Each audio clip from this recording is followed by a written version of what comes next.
Where exactly does the Rhône Valley's historical savoir-faire come from?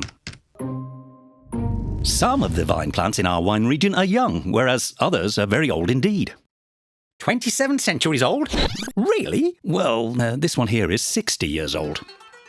Did you know that the first vines were planted in the Rhône Valley as far back as 600 BC, having been imported to Gaul from Phrygia by the Greek colonies? Ah, the Greeks and Romans had good taste.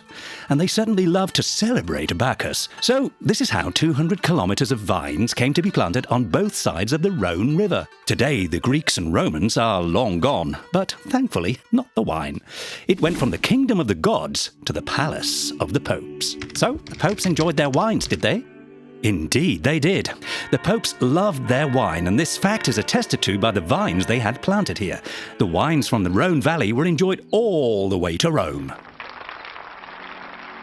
And what about the French kings? Did they appreciate the Rhône Valley's wine as well? Yes, the kings consumed wines from all across the region, and Louis XIV was immensely proud to serve the valley's wines to Charles II, King of England, and the Tsars of Russia.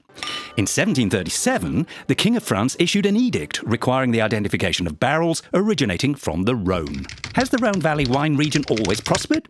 Actually, no. It had to endure the crisis created by the infamous phylloxera, the aphid that originated from the United States and caused absolute mayhem in the vineyards in 1863. The vine dried out, and there was no more wine to be had. In 1907, a rebellion broke out as there was too much wine. The market collapsed, and of course, the two world wars did nothing to help matters.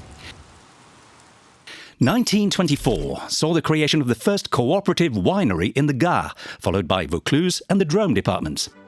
So the phylloxera crisis wasn't all bad then? Well, that's an interesting way of putting it, but it is true in a way, as the AOCs were indeed created as a result of the phylloxera crisis.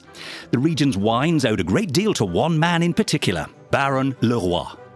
Having established that the regulations in place did not guarantee high-quality wines, he created the INAO, the National Institute of Appellations of Origin, in 1935, followed by the AOCs in 1937. The wine growers and négociants upped their game and began working towards improving the organization within the wine region, which subsequently sent demand soaring for the favorite wines of the Romans, popes, and kings. The Rhône wine region today combines the best of tradition with the development of new savoir-faire and cutting-edge techniques.